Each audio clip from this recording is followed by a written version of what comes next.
Bonjour, mesdames et messieurs.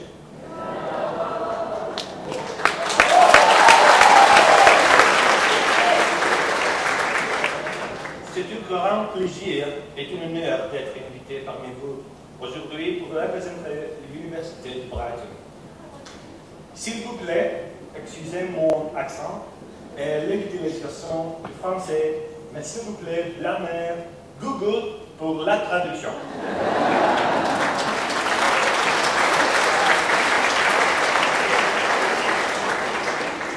I will now, of course, switch to English, and you can blame the animateur if he chooses to translate. Maybe. No pressure. I must, first and foremost, consider the bravest and most courageous amongst us today. There are some people right here that about 3 years ago were faced with uncertainty and fear as they have to give up their most valuable commodity that they ever had in their life.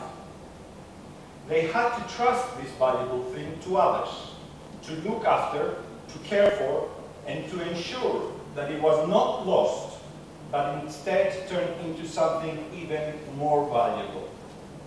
It was a risky investment, but boy did it pay off. I am talking, of course, about you, the parents, the friends, the partners. I congratulate those courageous parents that gave their blessing to ensure that their children received a most wonderful gift, an experience of a lifetime, a degree that took some of them around Europe, and I hope that when my children grow up, I will be able to find the strength of conviction to allow my children to fly in the direction that they choose to, no matter how much it pains me to see them go. Secondly, I must turn to my colleagues here at Savignac. It was them, together with my colleagues at Brighton, that had the vision to be the pioneers of an amazing program that elevates the subject we love so much, hospitality. It elevates it to the highest academic levels by adding a truly international experience that tests our students' skills to the limit. And I am not talking only about the academic skills required, but also the most crucially needed life skills. And I must tell you that I had my concerns. I had my worries as an academic as to how well our students could cope, but also how smoothly our colleagues from 5 different institutions could collaborate. If you know academics as well as I do, you must imagine it is like trying to manage 100 cats trying to put them in one cage. And if you ever try to catch a cat, you know what I mean.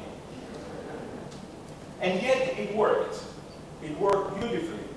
Our students not only survived, but they excelled. So I thank you, parents and friends, for your trust.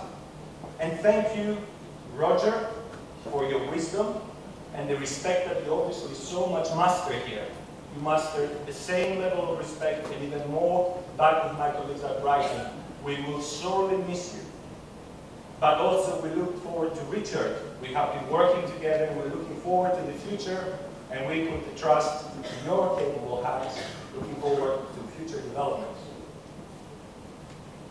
And now, I must turn to our wonderful students. You may not remember, Arno, but I predicted that this year would be a magical year. For me and for you. And no, I do not mean it will be a magical year because Greece is in the final 16 in the World Cup. Although that is a miracle in itself. This year was magical because I met you. And I could sense the energy and the thirst for knowledge. And more than important, the thirst to apply that knowledge and innovate. And perhaps it was not as magical for you for the very first time, especially when you first met me. I know sometimes I can be a scary academic. God knows I scare myself every time I try to shave in the morning. But I know you enjoyed it because First, you told me so, and also you excelled academically. Most importantly, you have shown your energy and your tenacity even this very morning when at 5:30 I emailed you and I said, "Wake up, sleepyhead. It's a beautiful morning and it's your graduation day." Straight off you replied and said, "You're the sleeping head, we haven't slept yet, we're still partying."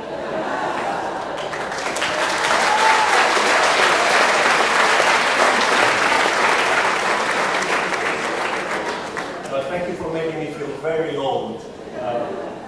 But we do not have to say goodbye. Goodbye in the English language has such a terminal feel about it. I very much prefer to say au revoir. As I hope you will stay in touch, and I will continue to be proud to have been your tutor, and hopefully continue to be one of your mentors. My final advice to you today is to stay true to what both your heart and your mind tells you, to continue to be explorers of life and knowledge, to continue to be true philosophers, seekers of the truth, and to always strive to be better than the best you think you can be. And remember, if life ever throws bad situations to you, and you're down and feeling low, and it will happen, life is like that, remind yourself, remind your achievements at Ecole de Savignac. Remind yourself that when you were younger, you took on 3 countries, 3 systems, 3 unknown situations, and in the face of adversity, you thrived. I am and will always be your good friend. Thank you.